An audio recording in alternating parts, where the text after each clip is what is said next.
And we are live. Welcome back, ladies and gentlemen. In today's episode, we have a fascinating, unique, one of a kind guest that is going to help us understand what is happening in Sudan. There is many actual attempted genocides that are happening around the world, but no one is talking about it unless it's for Palestine, which is a fake genocide that is not happening. But in this case, people have been seeing very disturbing images lately, and the world is starting to wake up to something that many of us might have known. And our guest here absolutely know more than the average person. He'll be more than happy to share with us. Our dear guest today is Haim Koren, a former ambassador for Southern Sudan. As I understood, it was the most heavily secured ambassador in the world position. Before that, he was an ambassador for behalf of the Israeli government for Egypt and other very, very fascinating countries around the region and around the globe. So without further ado, and we have Khalifa here, by the way. Let's not forget my Jewish Hello, brother. Hebrews and Hebrews. And just to put it in perspective, to say the least, the disturbing images that we see in Sudan, and to say the least about our guest today. We always joke about it that we have a podcast as an excuse to meet fascinating people, and I think this is one of the most interesting people that we can or topics that we can discuss at these times, and we have the best of the best, Dr. Haim Koren. I, I I I already can tell that we will have a struggle with the time to make it only 1 hour episode because there's so much to talk about. And I wanted to, before we discuss about the history and what is happening over there, I would like to address a question to Dr. Chaim here. Like, take me to the eve that you had to tell your family about the appointment that you are going to south of Sudan. I think that in Israel nobody even knew about that, the state of south of Sudan, and it's not a very safe place to say the least. How your family reacted to that, and how did you feel once you got the appointment? Uh, Good evening to you. As your neighbor from the local area of Mount Carmel, which I grew up on, I studied in University of Haifa my first degree, and I remember before I moved to Jerusalem to the cadet course to the foreign ministry, I in the last course that I have in my BA, I happened to plan my future by thinking that I would be concentrated on Turkey. So therefore, I started to study Ottoman Turkish and modern Turkish. And in Haifa, there are some lecturers that know well the area, both the language and the history.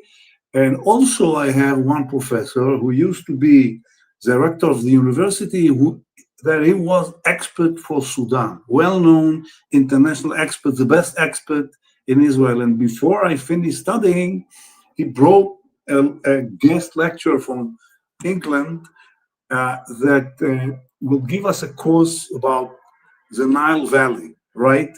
Uh, this guy, grown up in Africa, knew fluent Arabic, and he started to picture a history that I never met before, because the way that we studied Middle Eastern studies, Islam, Arabic, and so on, was so different when you look at that perspective from Africa. So it was clear that my Turkish plans vanished, and when I moved to my second degree in the Hebrew University, while I was serving already in the foreign ministry, it was clear that I would go for this direction. So that was strictly academic. And then I came out as a normal diplomat everywhere, and wherever I was sent, I went to. Nobody made the connection between my academic record and the places I went to. For example, I didn't go directly to a Middle Eastern country, but first I started in Asia.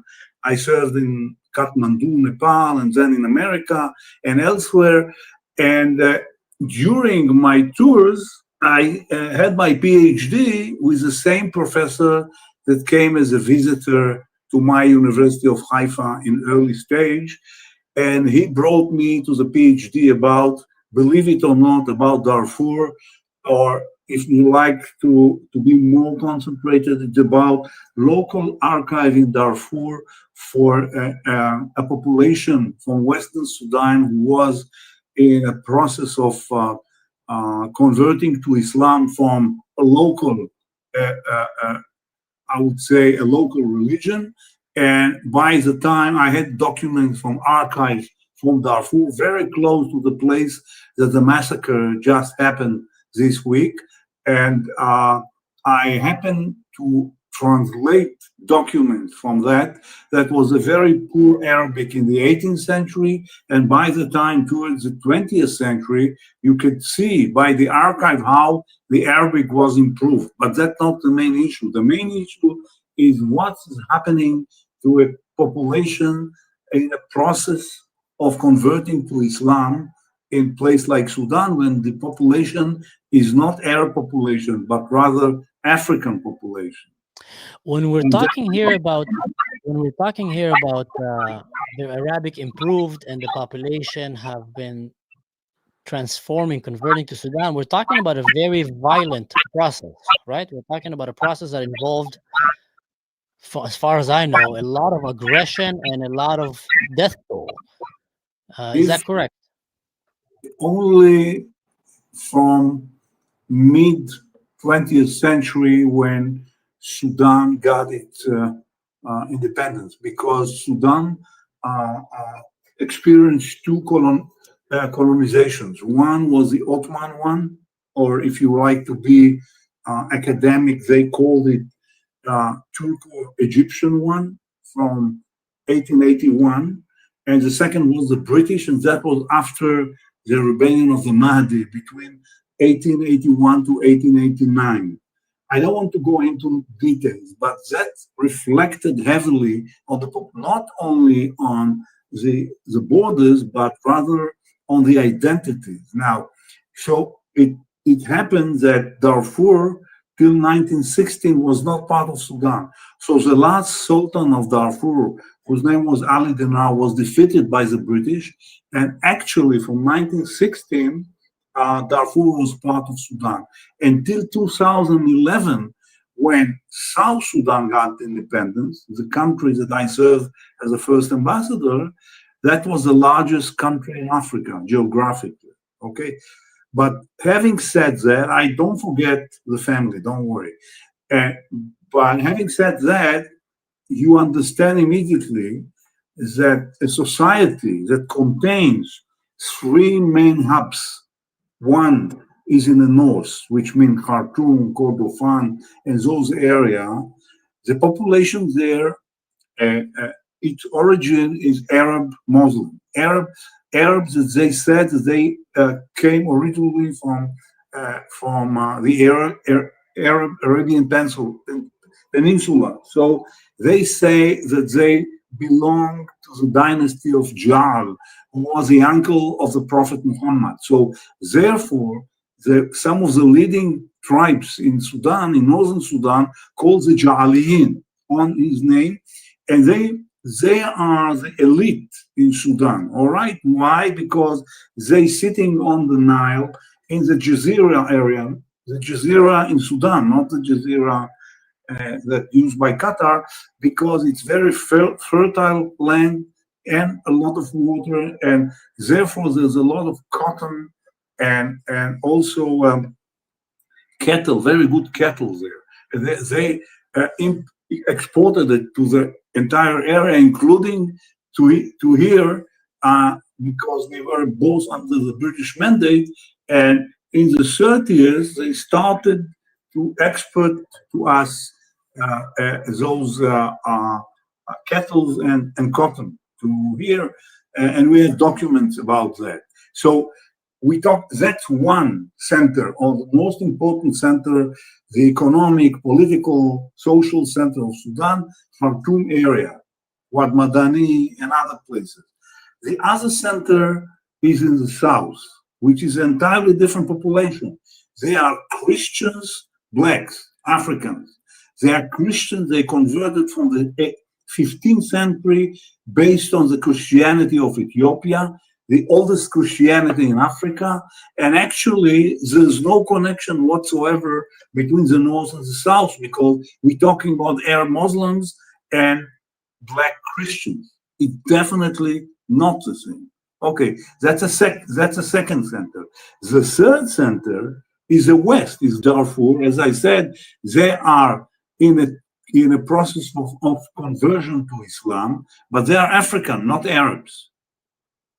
So in fact, we have a very problematic society that doesn't agree with each other about almost anything.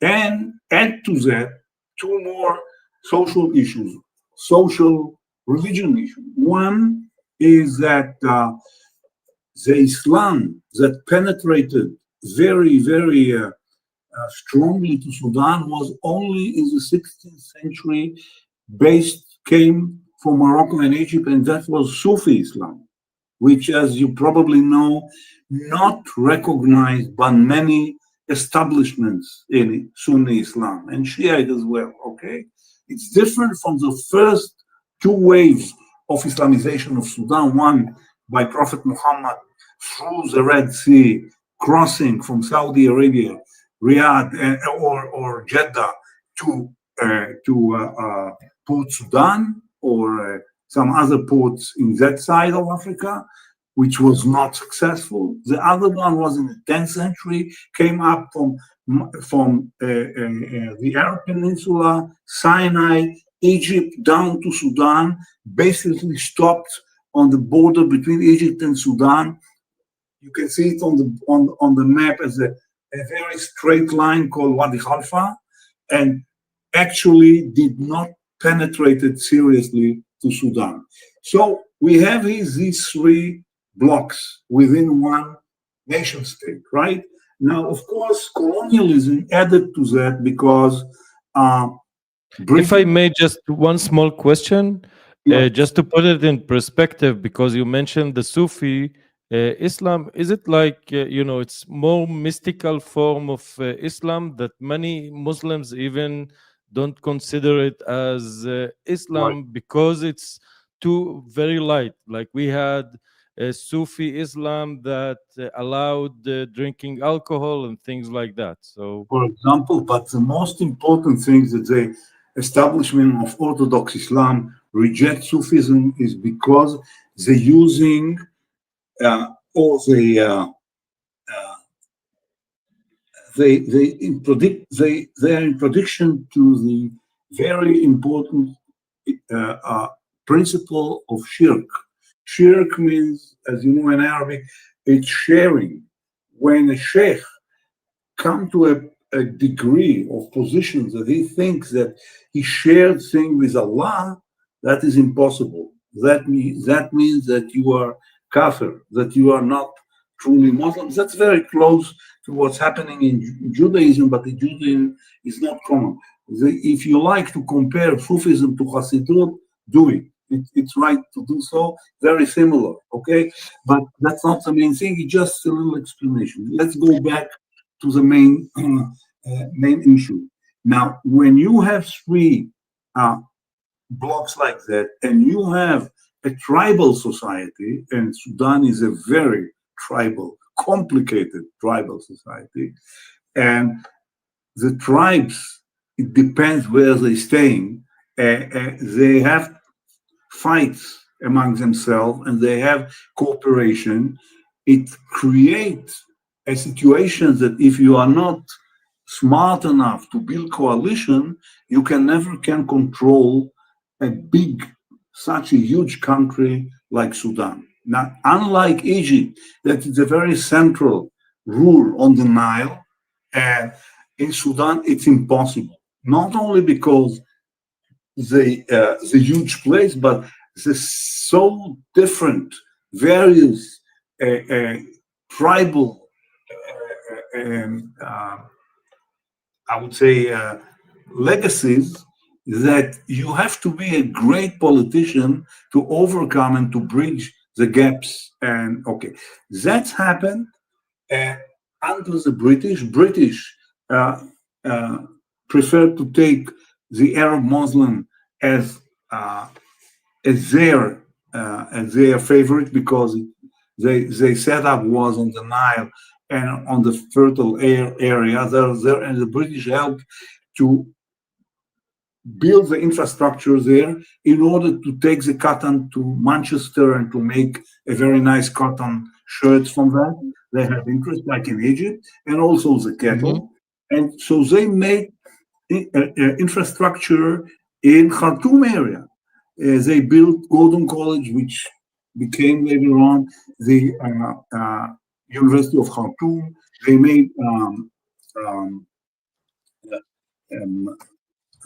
lines of railroads in the north and so on. They neglected totally the west, Darfur, and the south because the south is on the bush and there's a lot of swamps and you cannot move there. No roads it's very dangerous.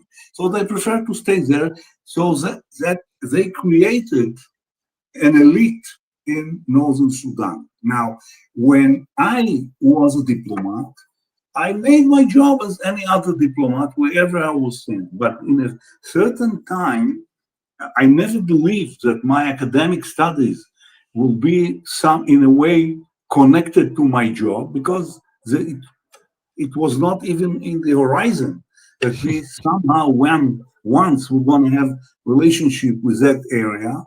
And it happens that when I was in my MA degree in the Hebrew University under Rothschild Foundation, uh, I took Sudan as my major, and my MA thesis was on that.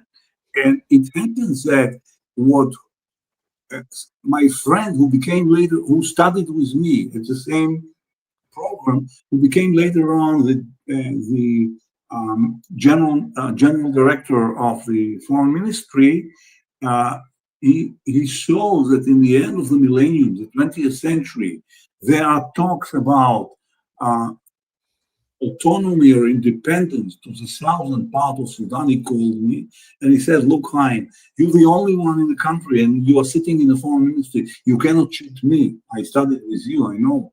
Although he studied something else, uh, please take this file out of me and go and run it because I don't understand anything at that." Okay. So it came Wow. so that in 2010 it was clear that South Sudan were going to have autonomy or independence. So I took the file on me and started to build a relationship with the newborn or the youngest state in the world up till now. And when I went there, my family told me, like you, that I'm crazy. And when I built it at the beginning, I built it from Jerusalem. I ran all the time back and forth in order to build an embassy and so on, and it takes time. So I was on the line all the time. So they didn't join me only in the end. And one of So, my former post was in America, in Chicago, and I was yeah. a lecturer when I was a consul there. I was lecturer in the University of Chicago. That's a different story. And people So there, maybe sorry for cutting in, but just I'm yes. ending up. I mean, people in the university in Chicago asked me, "How is to serve in South Sudan?" And I said, "It's better than to be in the south side of Chicago, which is a very wild area, while and the University of Chicago located there." Now let's go back to the issue. Okay. Now, why did I give you all this long story? Because if you don't understand the constant tension between the three parts of Sudan, you cannot start understanding what the hell is going on. And in addition to the tribal issues, to Sufism, and to the neighbors of Sudan, when you understand this location, like you can start describing this story. Okay, now here, what's happening? I said about the difficulties to rule in Sudan. True. After in first, January the 1st, 56, British left and gave independence to Sudan. They started as a democracy. Mahdi, Sadiq al-Mahdi, the grandson of the great Mahdi, was the first prime minister. After 2 years, coup d'etat, and General Aboud took power. After a few months, he couldn't manage. So he had to build coalition with politicians from the right tribes that he could run Sudan till they would get the independence. What I adding to that is when the British left, it's very similar to what happened here, because in 47 the British understood that they have to leave. So the Arab Jewish problem here, actually, they threw those potatoes to the UN, and the partition plan 181 came from the UN, not from the British. The same was happening in Sudan. They had a trouble with the North and the South. They couldn't handle it. They left it as it is. So, in fact, the war within Sudan between the North and the South started, or the civil war, if you would like to call it, started in 55, while Sudan got the independence only in 56. All right? In this war, during the year, million people were killed, 2 million became refugees, mostly out of Sudan, Kenya, and elsewhere, and more than that were wounded. So Did you just just say? Did you just say million people were killed? yeah, there were from Million. 55. There was a ceasefire in 72 to 78, something like that, and again, but million people. The And very person we're talking about million people that were killed not with the use of a nuclear bomb or no, heavy. We're talking no, about AK-47s, machetes, machine guns, own trucks, and machetas, right, so right. that is the most brutal, death that took over time, and over They a have, million people died in that they war. have, they have a Maybe, very brutal tradition, I must yeah, say, yeah. and they unfortunately they use it and fulfill it even in 2025. And I give you another secret: they have done it also in the south, which in structure is also a structure, tribal structure. So just to understand where you're dealing with or with whom you're dealing, that's very important to understand. Okay, so you have a long Maybe just Chaim, just one thing to add so people can help just understand, because I know you're very knowledgeable about this.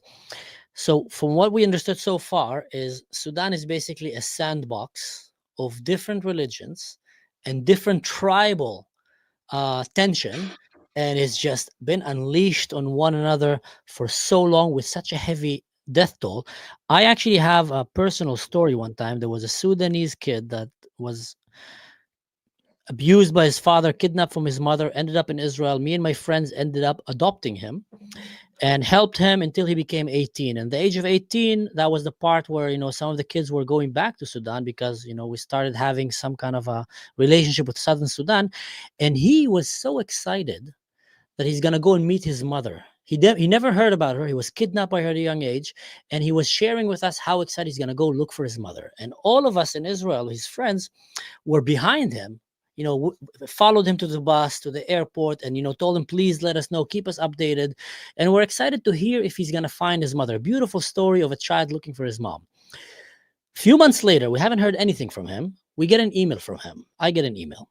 And in this email, the man is broken. He's shattered. And he shares with me that he couldn't talk because he almost died. He was on the run. The moment he landed in Sudan, he heard that someone might know where his mother is. And then he started a journey to look for his mother, but his mother apparently married another man from another tribe. And when he got there to see his mother, hello, mom, she ended up chasing him and tried to kill him because he was from another tribe that was considered an enemy tribe, and she didn't want connection. And he had to run away from her and her new husband that were trying to murder him. And for us people in the West, that was like, you can't understand. How can that be? Like, a mother will try to murder her son. But he explained to us there that this tribal conflict that we're seeing is so deep sometimes, that it even transcends family relationship, things that in the West we might not understand. Now I want to bring us zooming in right now, because I know a lot of people are starting to see these horrific images now, where we see people in Sudan being massacred in the thousands. Again, mothers and babies being toyed with. I've seen this image that is haunting me and many others, of this mother clinching her children and just having ticks as she tries to protect them, while these Muslim soldiers around her are toying and laughing and enjoying, before they're killing her. Can you explain to us what happened all of a sudden? Why did we start seeing these massacres happening again? Okay, so I gave a long background about the background of the hatred that took life of millions at the time, but it didn't stop here, because when you have tribal society, it's very easy to foreigners to interfere. For example, Egypt always uh, considered Sudan as part of Egypt, but not independent, and because of the Nile, of course, and so on. And others are involved all the time with wars, and they taking sides, and so on. So what happened, and I now jump ahead in order to get uh, to describe our issue. Uh, many coups d'etat in Sudan. Most of them failed, some of them succeed.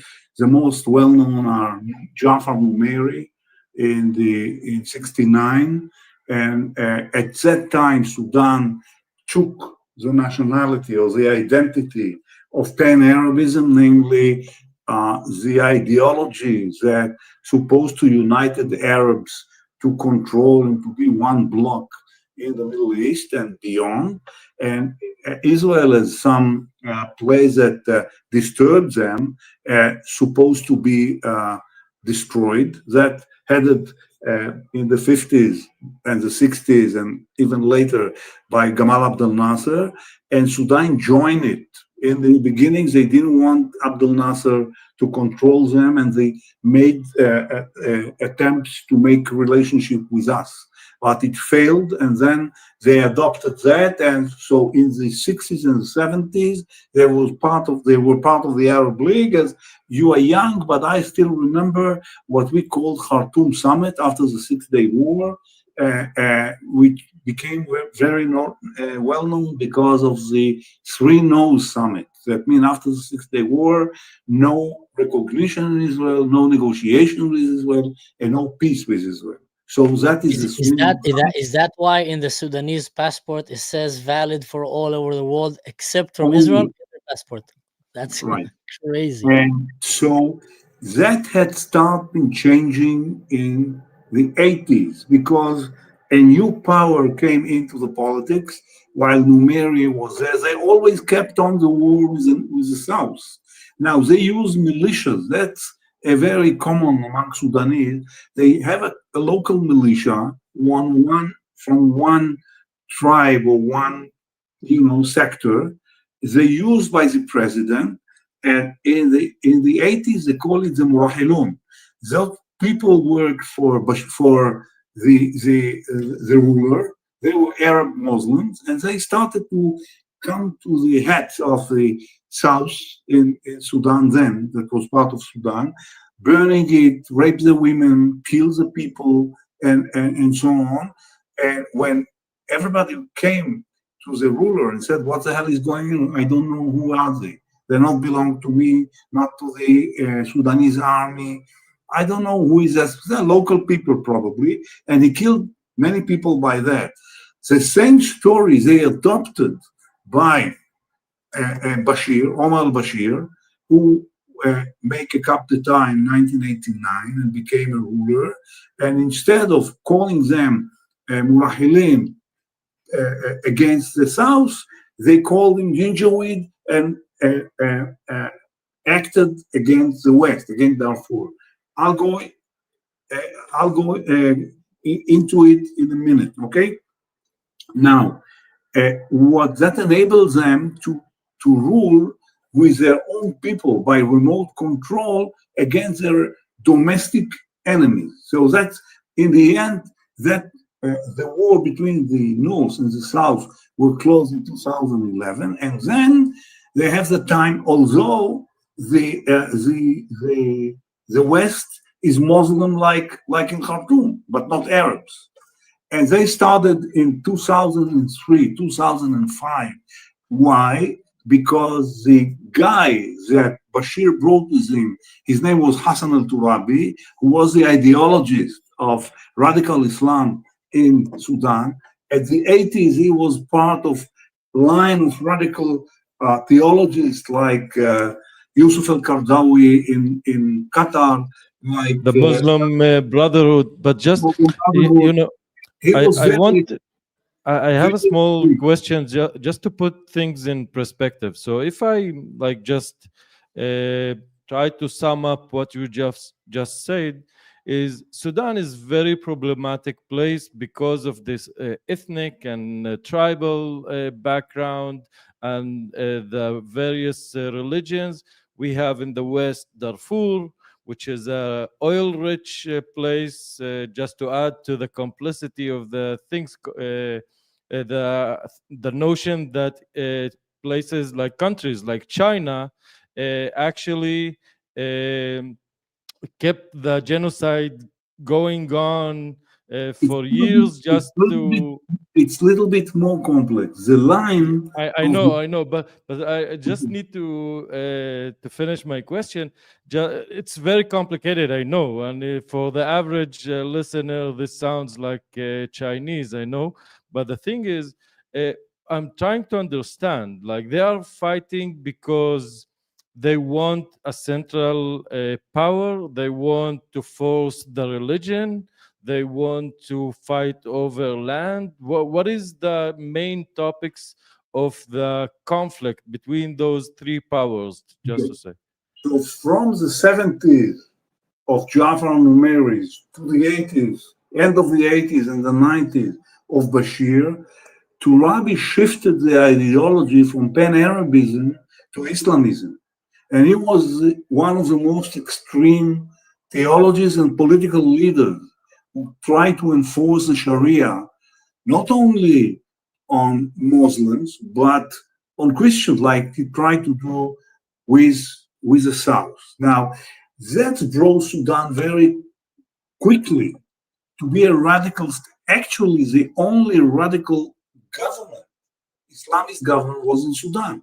The Muslim Brotherhood, Al-Qaeda, there was groups in countries, but Bashir and Turabi led the radical Islam toward terrorism. That means that in early 90s, Sudan government came together with Al-Qaeda and they gave shelter in the 90s, 5 years to Bin Laden to stay in Sudan with Al-Qaeda people, that they enabled them Sudanese diplomatic passports.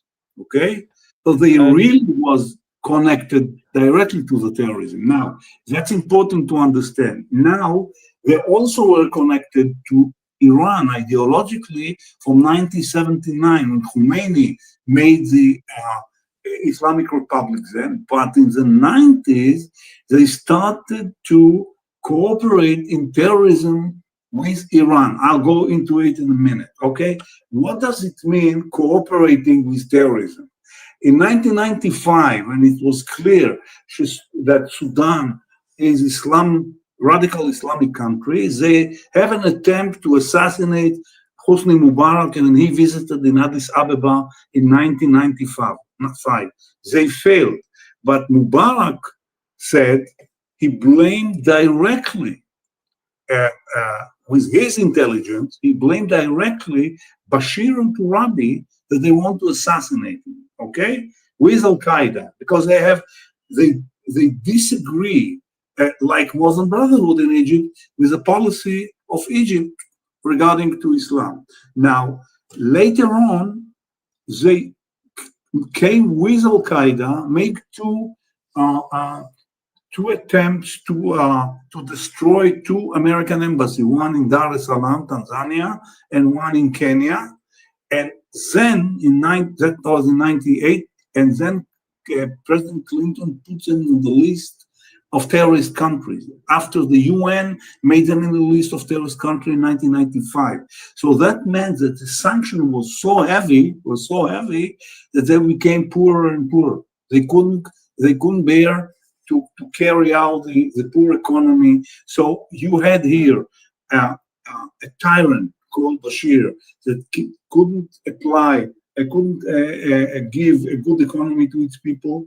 They enforced them religiously. They didn't enable them to have any human rights. They hated him, okay? And he was so strong that he could rule with his politics among, he was very smart, among the tribal system and so on. So what had changed, in fact, that brought us to here? In 2007, when those two Ra began already, but Bashir was there, he understood that if he wants to save Sudan, he must change his policy. So he made a calculation, and after 2007, in a foreign news, you can hear that Israeli army bombing envoys within Sudan. You don't understand why.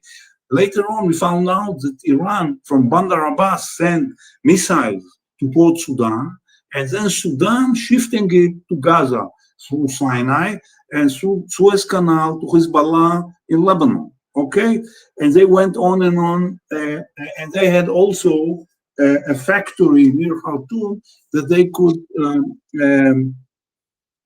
form any kind of weapons and ammunition, and also to support the war against us. In 2014, they saw it's useless.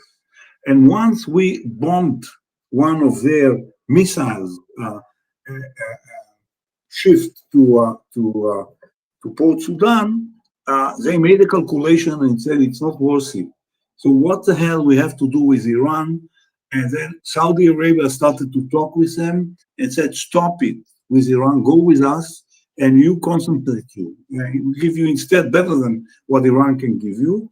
And they came out declaration in 2014-15 by the foreign minister of Sudan then and Bashir himself, that they have to stop the relationship with Iran and start to remove to relationship to let's say to consider making relationship with Israel, okay? And then America promised them 2014, 2015, 2016. Bashir cut the relationship with Iran. At the end of 2015, Sudan joined to the Sunni Arab coalition, namely Egypt, Saudi Arabia, Emirates, to the war against whom? The Houthis in Yemen, against Iran. Oh, that is truly amazing. Like what you are describing here, you have a state that started, from the most modest form of Islam. Then it went to Pan-Arabism, which is like the socialist way of thinking that we are all one Arab big nation, that we must fight Israel and we fight the Western society and civilization or colonialism or whatever that is.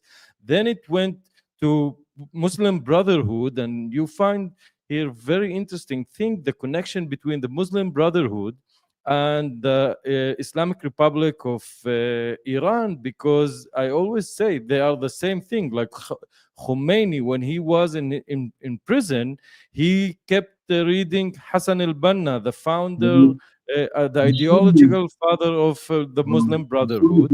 You can go back to 11th century that you know well because of your origin, when Al-Azhar was a Shiite university.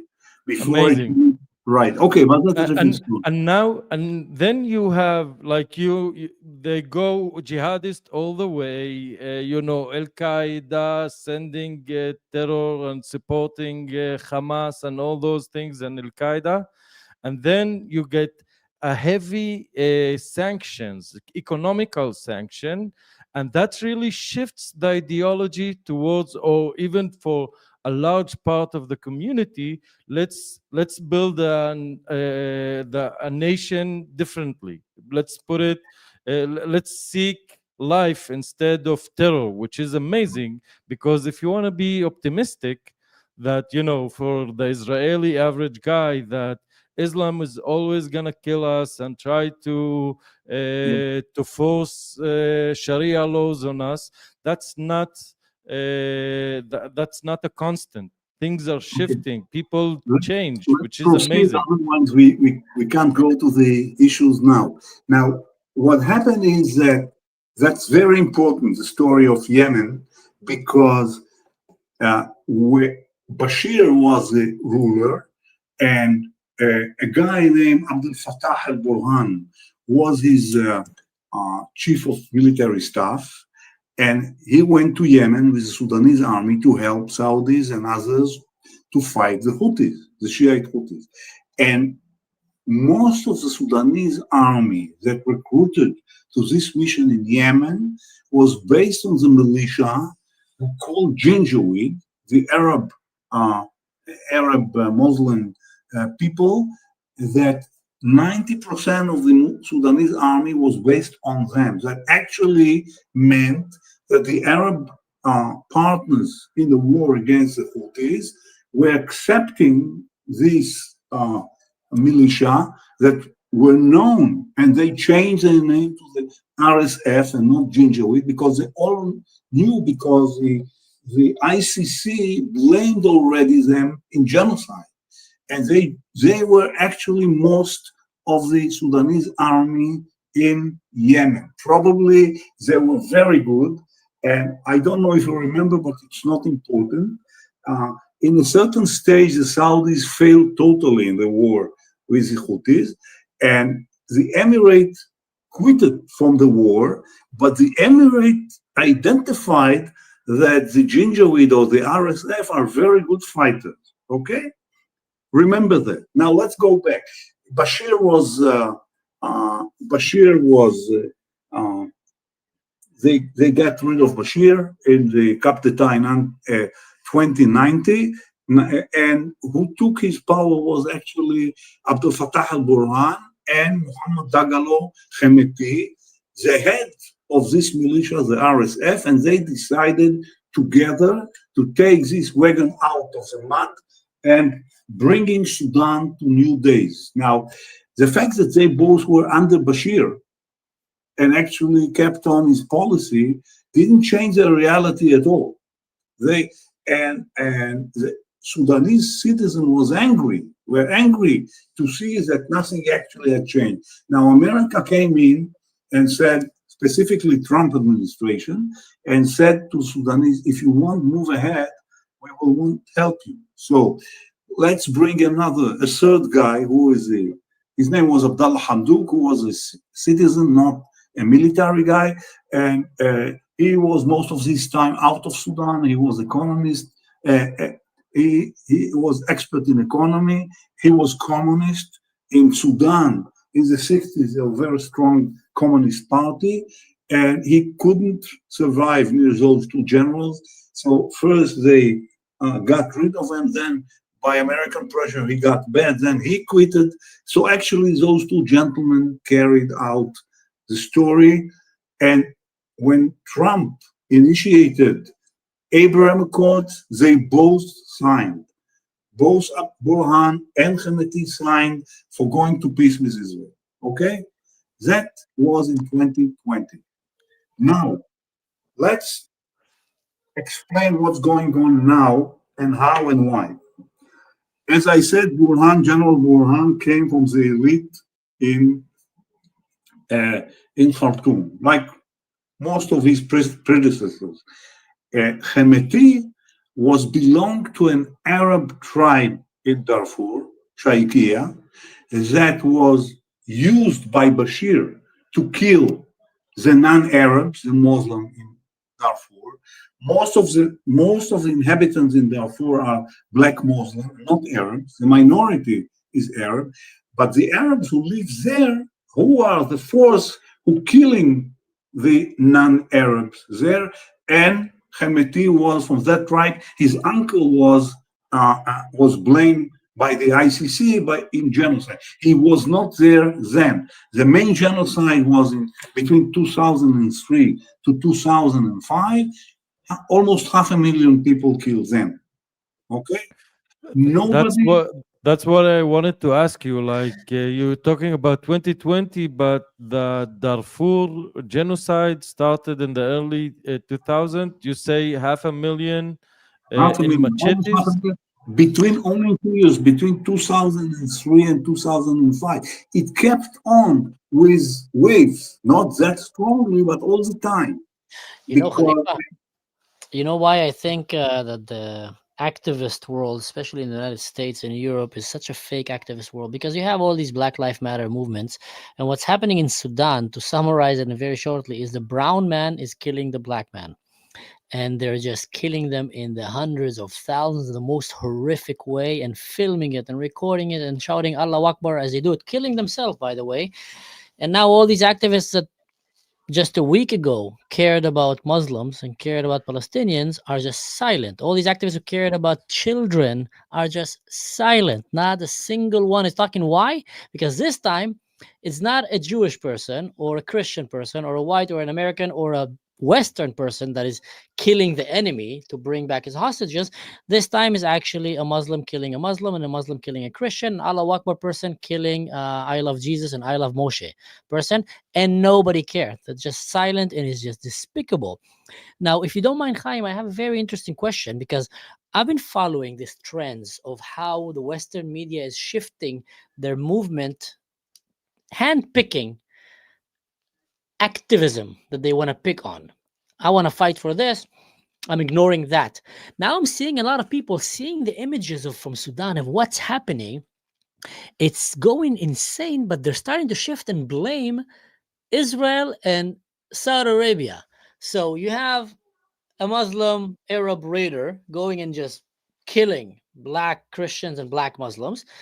And suddenly Israel and Saudi Arabia are to blame. And I'm just trying to see, like, how are they spinning that?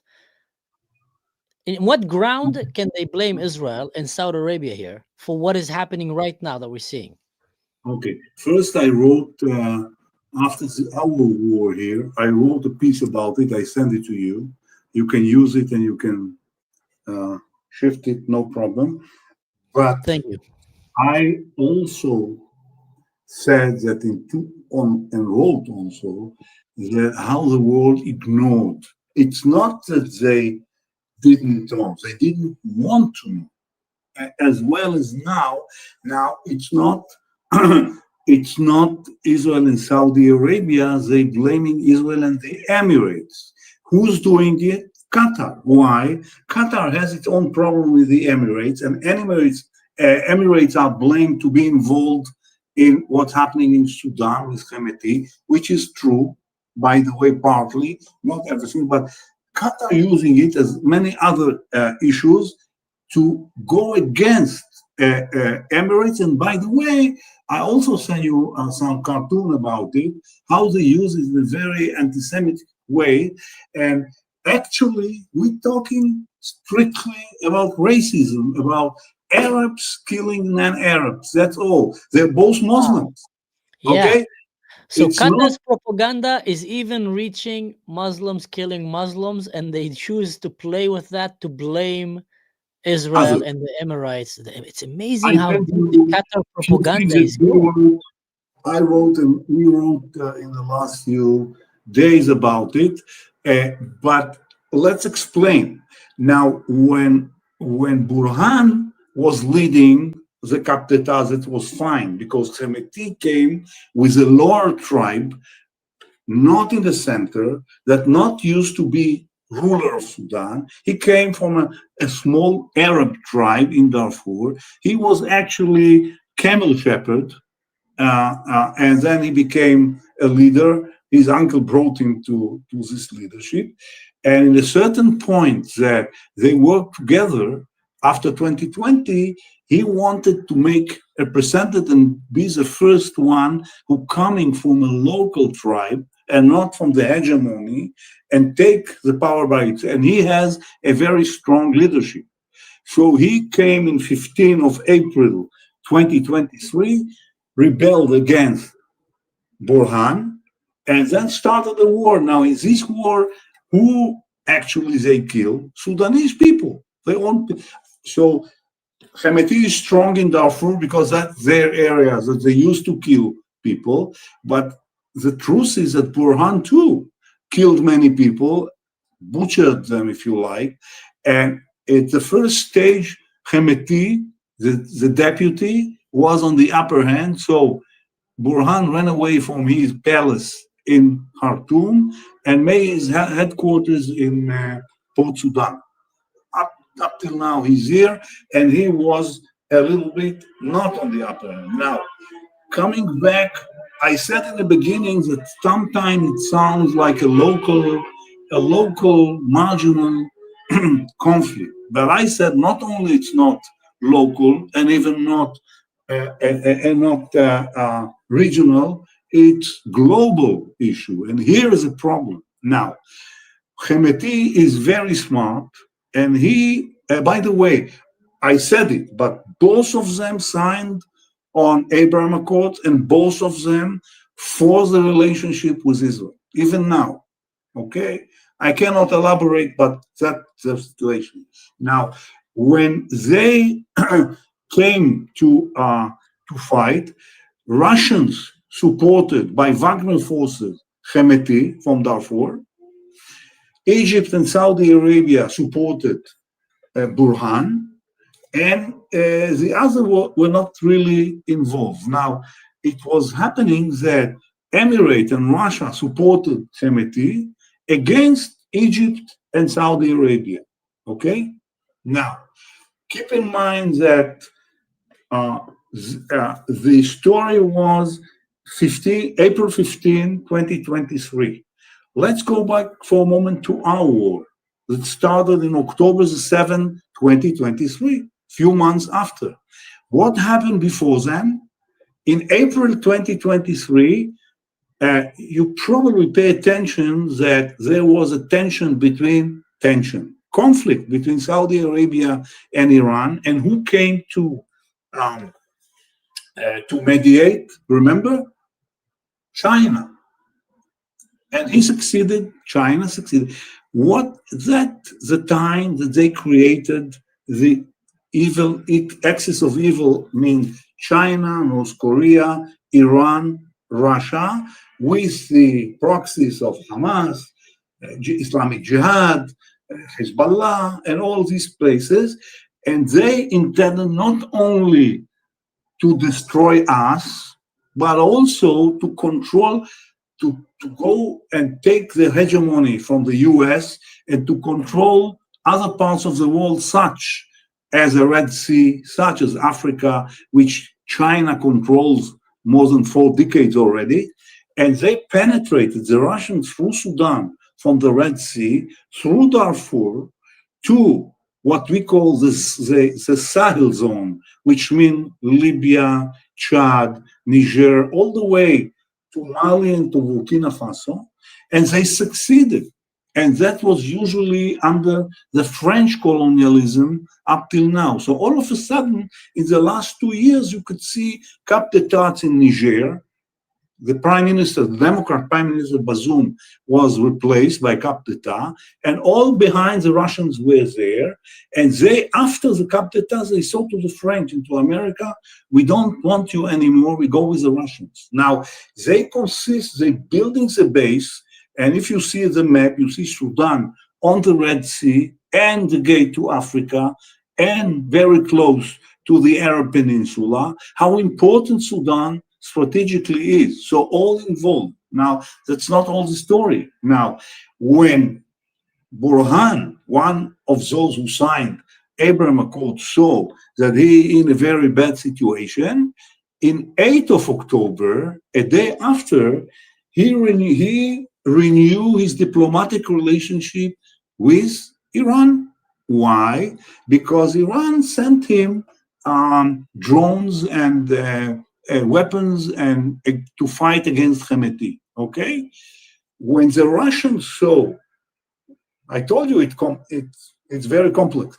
When Russians saw it, they Crazy. shifted, they moved to work with Burhan against Hemeti. So all the Ukraine volunteers who was with Burhan now shifted to move and work with Hemeti. Now, people that they brought from South America to fight with them, Latin America, also now they are with Hemeti. Okay? Very, very, very problematic. Now, the Sandbox. It's the story is sandbox of war and racism and religious fanaticness. That's like Sudan have everything. become You have a everything. sandbox. You want to shift them to come to you, send them a few drones, they can kill other humans, they'll shift to you. You want to, it's just crazy what's going on there. Unbelievable. But Now, that's what happened when Islam is left unchecked. You know, let's that's not what happened. a lot of detail. Bear in mind that Niger, it's not just happens that France is there or used to be there.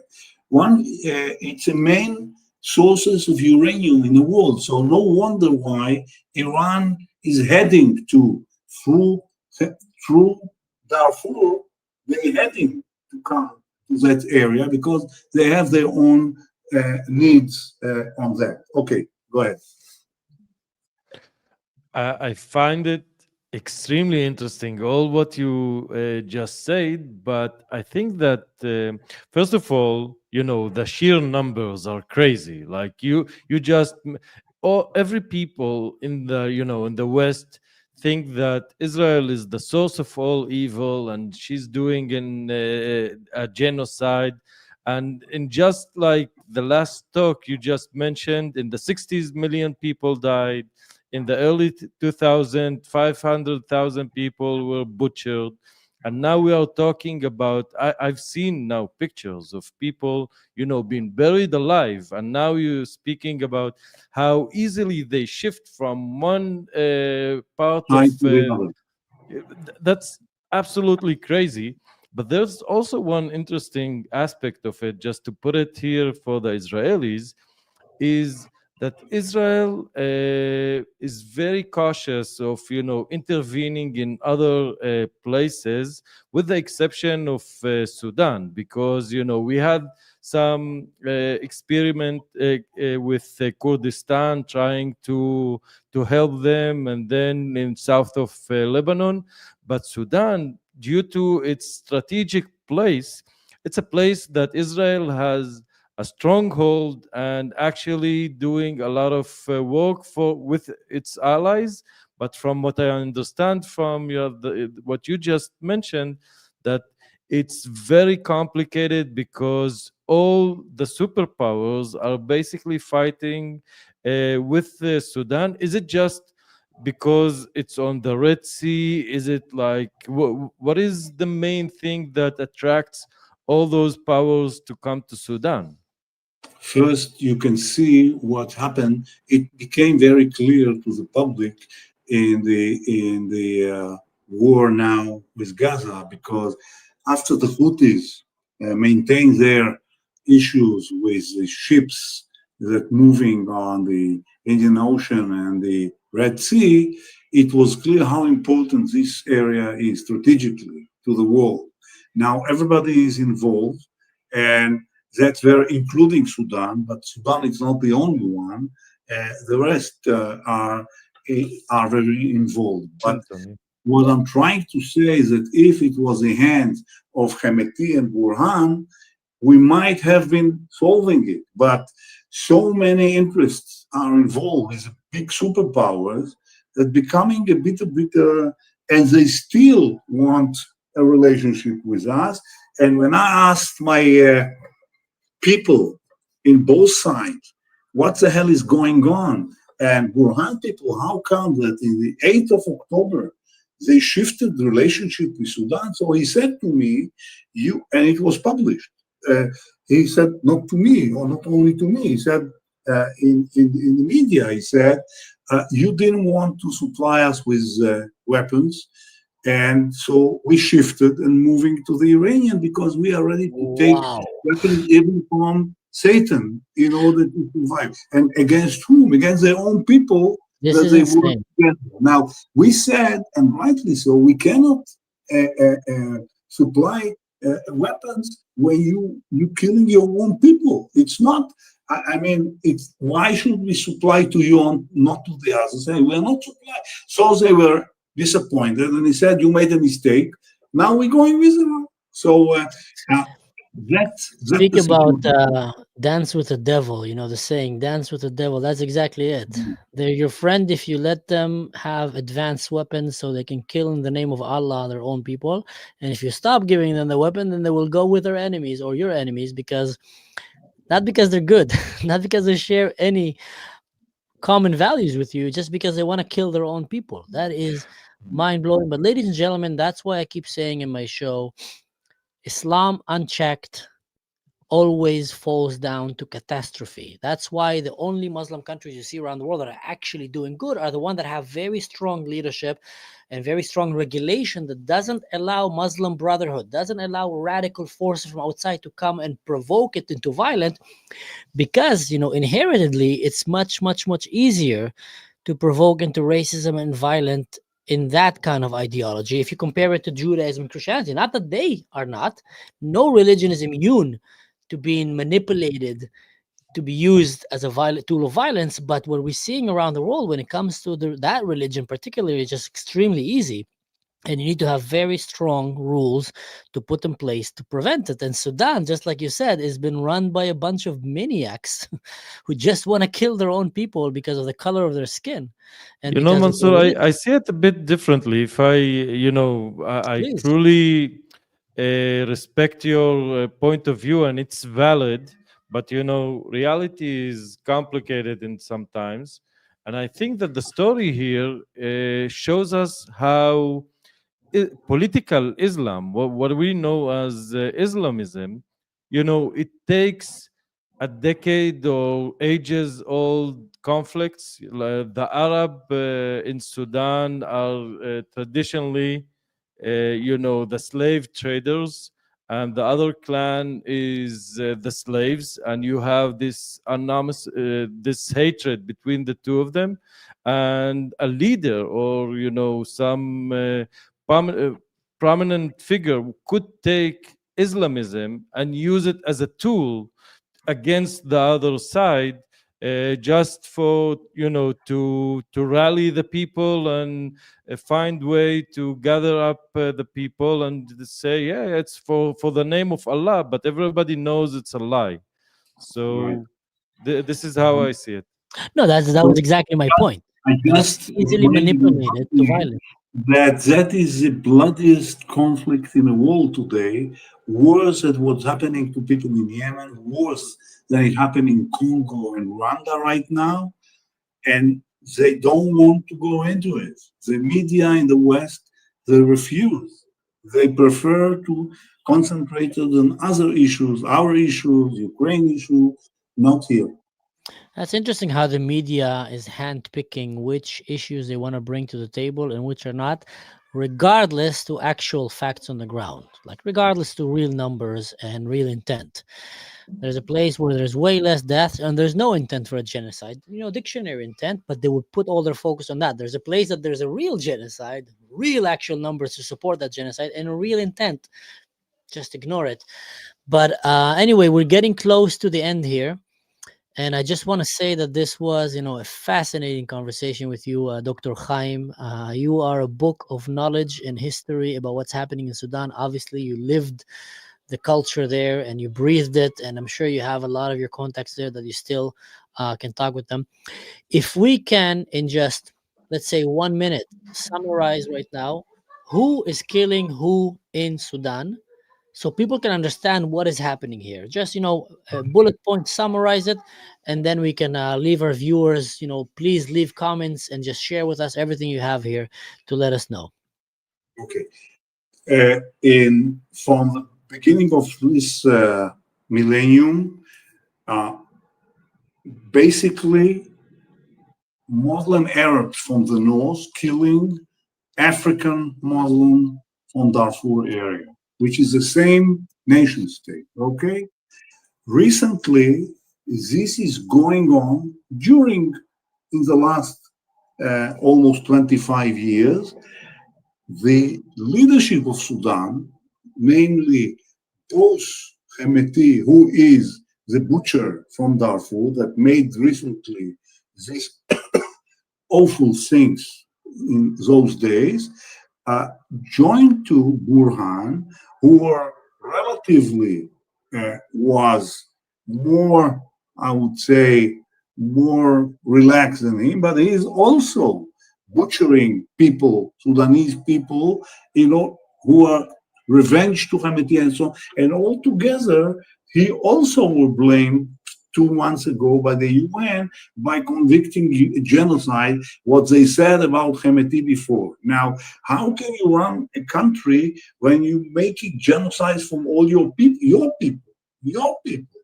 with the help of, it's a very, very problematic issue. Insane. And unless uh, uh, some superpowers will penetrate very strongly to the issue, I don't see how they're going out to the right direction from that situation.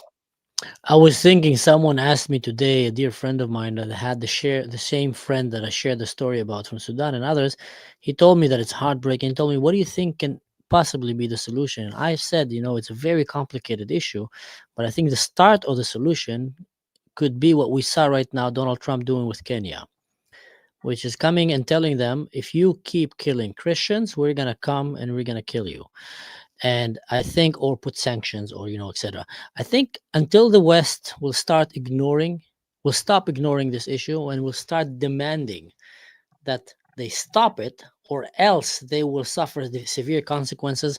These people that are killing Christians and Muslims just because of the color of their skin or religion in Africa, they're humans, and they're greedy humans, and immoral, greedy humans. And the moment that they will feel that they're about to lose what they gained and their money and their power and their life, they will start reconsidering. But right now, they're seeing the best thing that can they see in the world. They see that in Israel, there's not a genocide, and everybody's focusing there. Meanwhile, they're committing a genocide, and no one is talking about it. So they think, okay, listen, the media is on our side.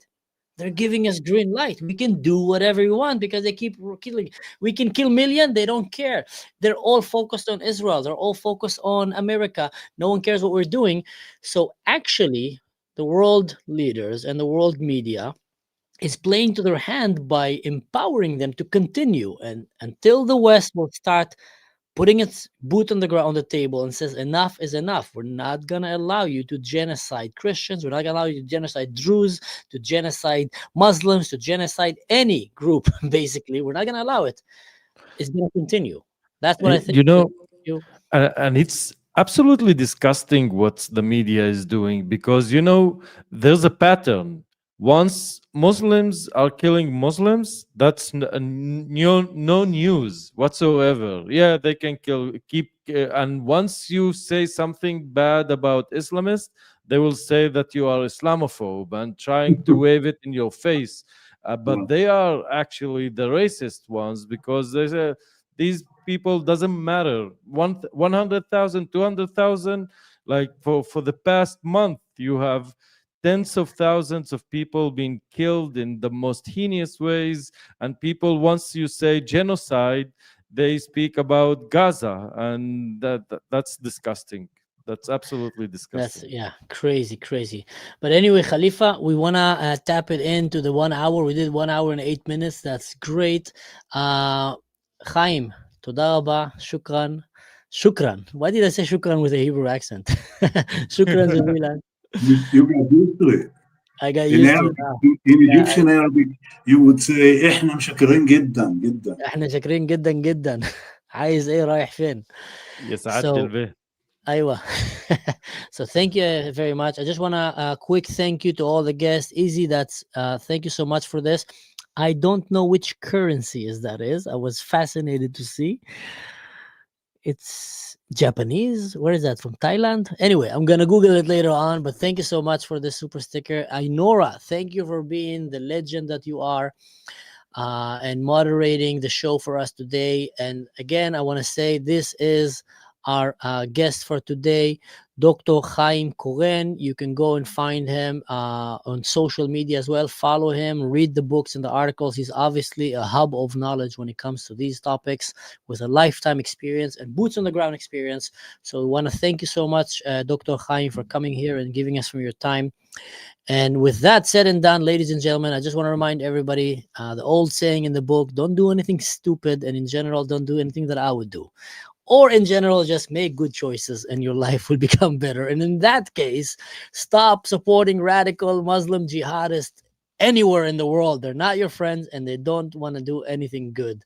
And start standing actually for what is right. And right now, it is to shed light about what is happening in Sudan.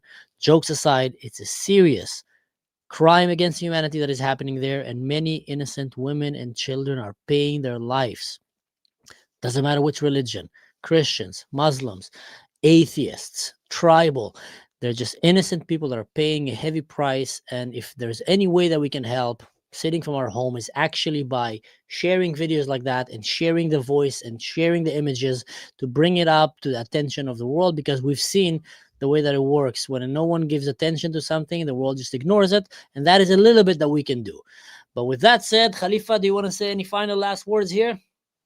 There's I still have so many questions to ask, like how safe did he felt? How is the food? How is the country? Like we didn't touch anything about It's this impossible. There's so much. very fascinating place, Next time, but inshallah. Next time, inshallah, next inshallah. time it will be. It's gonna be next time, maybe in Hebrew, because there's so much to discuss about it, and it's important. We as Jews just suffered the genocide, the attempt from the jihadists in Syria, and I think that all the sane people with all the languages need to put an end to these ideologies. Sorry, my cat here is attacking my screen. Hey, Yeah. Ginger. Just I've noticed he's been touching the keyboard. Yeah. yeah. She's been doing Okay. some. Thank you. Thank you. We'll Thank you we'll so talk much. later. Bye bye, everybody. Yeah, like God bless. Bye bye.